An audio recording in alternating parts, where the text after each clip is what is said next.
Hello, I'm Scott Bogey here with Robert Hale ahead of this fight, which should have been against Carlos Camargo. However, it's now been changed. I'll let you talk about that. The change really happened about maybe a week ago. My manager had hit me up and was like, "It's good. We got good news and we got bad news. Bad news is your opponent's out. Unfortunately, he hurt his shoulder. I hope he has a speedy recovery. But we have a new opponent, and that opponent is Lautaro Ayala, and he seems like a game opponent.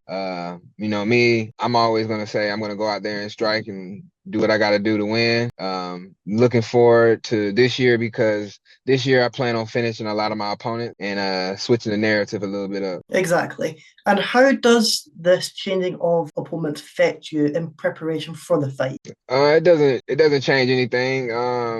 If you go back and look at Gladiator days, they had different opponents. They didn't know who they was fighting. So, it's just about skill and talent and who's got the better perseverance. And that's how it's gonna be me. No matter who's in front of me or what they gonna bring to the table. It's about what I bring to the table, and I bring a whole lot to the table. And speaking about your last fight, you were fighting the Canadian in Canada and you are now fighting in Mexico. How does it feel going to these different countries and fighting in them? I really haven't got the gist of it yet. So far, it's just been Canada that's been the farthest I've been. That's been international.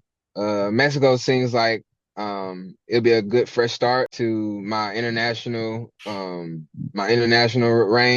Right now I'm 0-2, but that's fine. I'm looking forward to redeeming myself August the 23rd against Lautaro. Exactly. And when are you thinking about heading to Mexico for preparation? They are. I fly out on not next week, but the following week on Tuesday. So I'll be there for at least 3 or 2 days before the weigh-ins. So I should get accustomed to it by then. And do you feel like that's what's helped you from your last fight is you've been able to find out what worked in terms of getting over there? Yeah, yeah. It's just really about getting comfortable, making sure you're prepared, and just understanding that when you fly, it's a little different. And when you flying, your body feels a little different, so you just gotta take care of it a little better.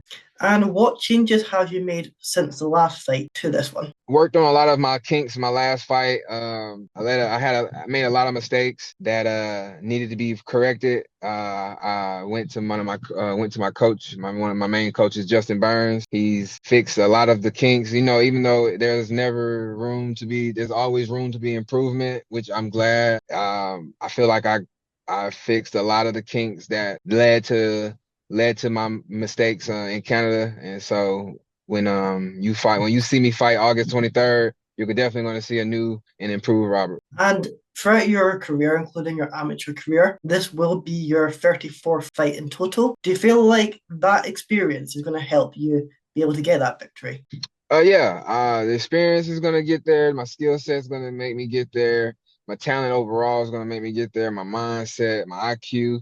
I'm just going to make sure I beat this guy everywhere I can and give him no error for him to take advantage of it, and just make sure I come out there with my hand raised. And what's the game plan going into this fight? Are you just looking to stand and trade, or are you thinking about taking it to the ground? Mix it up. I'm gonna mix it up with him. It's wherever he want to take it. Honestly, I'm always down for a good hand fight, but if he wants to try to take me down, he can try to. It's a lot of people have tried, and they've thrown that option away once they try because how good of my takedown defense is. But I think this guy's gonna look here and try to box and try to really mix it up with me, which is fine. I get to work on I get to really display the work that me and Justin have been working on, and I'm really excited for it. I'm really excited to be in Mexico and just represent. And I'm also honored for them to have called me and just told me, just come on down and fight, let's have fun. So I'm ready to have fun up there in Mexico.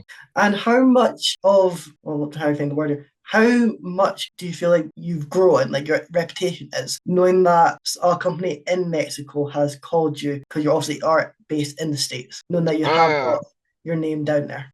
yeah. I must have done something right if they're calling for me. I'm just looking forward to put on the show and, if, put on the show, celebrate a little bit after, not too much because I got to fight another fight back to back next month. But I'm just looking forward to, displaying my whole skill set in front of the people of Mexico and showing them that, how I get down. So you're saying you've got another fight next month as well. Now, does that mean you're not going to spend much time in Mexico after the fight? It's just going to be straight back to the gym. I might just spend I might just spend one day in Mexico and then it's literally like it's really back home. And it's not me underestimating Lautaro. It's not me. It was never me underestimating even my original opponent. It's just I gotta have these fights back to back. And speaking about your last fight, that was going back to your amateur career. Can you hear? Yeah. And going back to your amateur career in the sense of it was in the middleweight division. Was there any reason for going back to middleweight? Was there any weight difficulties, or was it just a case of that's what was offered? Yeah, it was just I feel like it was just a catch weight. Yeah, I fought at middleweight when I was in amateur. I want to try to stay around 170. Like I said, mistakes were made, lessons were learned. I do know to take my weight cut or weight a little more serious instead of going up and down and stuff. So that itself taught me, just taught me just to take it a little more serious. And after your amateur career, you went and turned pro. You went into the lightweight division, had quite a few fights there, and then went to welterweight. Did you feel like that cut was just too much to get to lightweight? Yeah, I was damn near cutting 40, 50 pounds to get to lightweight. I walk around I'm pretty big. I'm a big boy. When I'm not in the gym consistently, I'm walking around at least like 215, 220. So I had to narrow that down a little bit. And once like I said, out of the gym, I'm a little heavy, but when I'm consistently flowing in the gym, I'm walking around maybe around like 200, 195. And when do you normally start cutting the weight to get on the scales? So it's just a process. Right now, like I said, I'm getting the weight down, and then the process it starts next week at the end on like Friday or Saturday. I start water loading, and then I'll gradually get the weight down from there. And do you do this just yourself, or do you have your team around you which helps you with a plan? I have a team around me, helps me. They let me know. They just making sure that I don't overdo it, I don't hurt myself in the process, and I'm doing it safely. And throughout your career, you have been able to pick up a couple of titles. I know you've won the B2 F2 title and the NFC title. How was it getting your hand raised and having that belt around your waist? It felt really good. Real nostalgic feeling. I'm glad that looking forward to doing it again. Really looking forward to getting a bigger nostalgic feeling when I get called to the UFC. It's just right now, it's just one step at a time, big grind, and that's it. And do you feel like that is, do you have that in your head of the next UFC is the next step, or are you just taking it one fight at a time? One fight at a time. One fight at a time. Get through this fight. Get through my next fight, and then once me and my manager sit down, we'll figure out what's next from there. That sounds great. And then obviously, how did this fight come up? Did you have that other fight already lined up that you have next month? Or did you have this fight, then have that fight planned? So I had this fight was the first this fight was I was supposed to get the fight September, but it took a little longer to find an opponent that would accept my fight. So my manager hit me up and let me know, hey, we have this fight. It's in Mexico. Just in case NFC doesn't get you the fight, but it ended up being they both not sent it at the same time. I got the fight for Mexico a few weeks before hearing about the NFC. So it was really a kind of a perfect plan, and it kind of landed all together the right way. And will it be any part of you that gets a wee bit when you have this other fight already planned? Is there any part of you like you can't get too banged up in there? I just won't. Thinking about it. If you think about it, it ends up happening. So I'm just gonna go out there and perform the way I know I can perform, and even better than I can perform, and just go out there and because I know he's gonna give me. I know he's gonna give me a good fight. I know he's definitely it's his home. He's his home, so he's gonna come down there Yeah. and he's gonna do his best and stuff.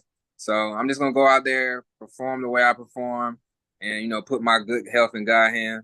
And do you feel like the fact that you were in Canada and facing the Canadian. Do you feel like that's helped you with this fight, knowing that you are facing that Mexican? You're not going to be the fan favorite. You're going to get the boos. You're going to get the shouts. Yeah. The pressure makes diamonds, and the more I get pressure, the more diamond I feel like I'm gonna get. And I feel like I just feel like I'm just that. I'm just. I feel like I'm just one up away. I just, I just know I just need to go out there and perform the way I know I can perform, and go out here and get my hand raised and get ready to go and get my hand raised again in Georgia. However, do you feel like him being that Mexican fighter in Mexico puts more pressure on him to put a performance on for the home crowd? Well, I don't. Hopefully, I hope he's thinking like that. I want him to be. I want him to come out here to be at his best, and I also want to come out here. Let him know.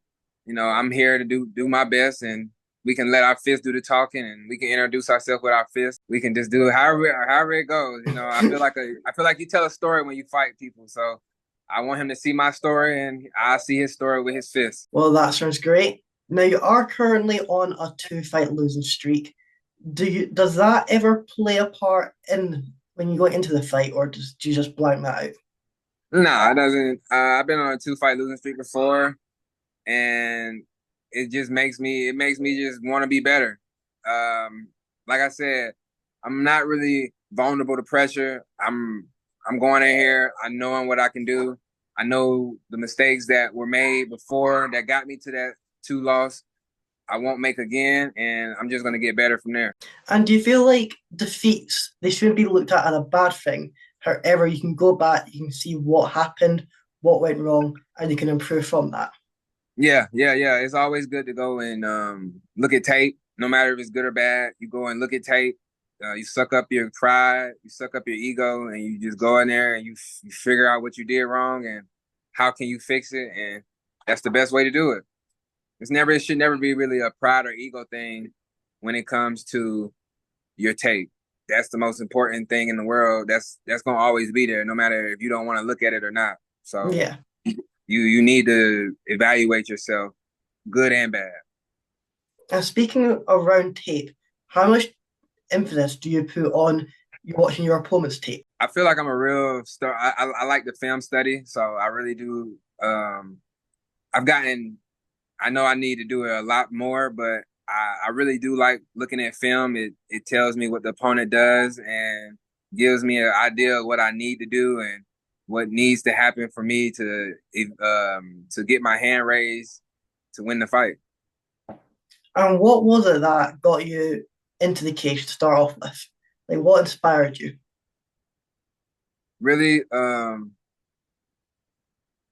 when it was really when I was with my dad.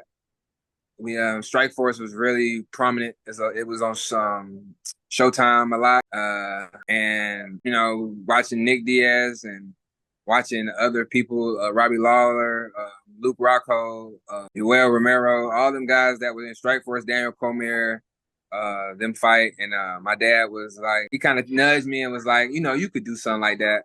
And I kind of like blew him off for a minute. I blew him off, went to bed, had but then I woke up with like a light bulb moment, and I was like, I might well try it. I should try it. And so I started when I was 20, 21, 22. So, I didn't really grow up into it like how some people grow up into karate, taekwondo, wrestling, judo, all that. I didn't grow up into it. This is all talent that I had to develop into skill and be on my craft and craft and craft and craft. Because, yeah, I can have talent. A lot of folks can come in and be talented, but you still have to build on that skill. And the only way to build on that skill is to work on it. And I just continue working and working on my skill until really just work on my skill until it's just perfected. And how big of a role has your father played in helping you become the fighter you are today? I know you're saying he gave you that wee push into it, but has he helped you across your career? No, he watches every fight. He watches all my fights. He's more of like he's like a big supporter. I appreciate his support.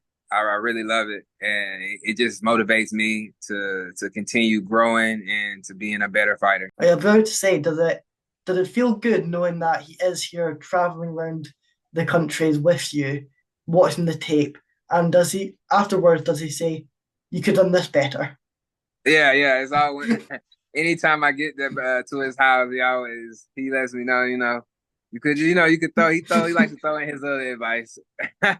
You never know. One of these days you might have him in your corner. Yeah. Yeah. I always thought about that. That would be he probably would absolutely love that. Well, that was great having you on. And I'll give you the final word. Do you have anyone you're wanting to shout out? Anything else you're wanting to add? I would love to shout out my family, my wife, my beautiful wife, Constance. I would like to shout out my children, Paisley and Robert. I do this for them. And I love to shout out my manager, Julian and James Penniman, who got me this fight. I really appreciate them for sticking with me. I want to shout out Ever Ready Muay Thai, Justin Burns. I want to shout out ATT, Alima. I really just, There's just so many people to thank, but I just really, truly appreciate the ones I just named because they are big motivation. They light the fire under my belly, and I know they see the potential, the Latin ability, and I'm really ready to show it August 23rd. Well, I've got every faith you'll be able to go into Mexico and come out with that victory, and then you can build on to get a victory next month as well. Thank you.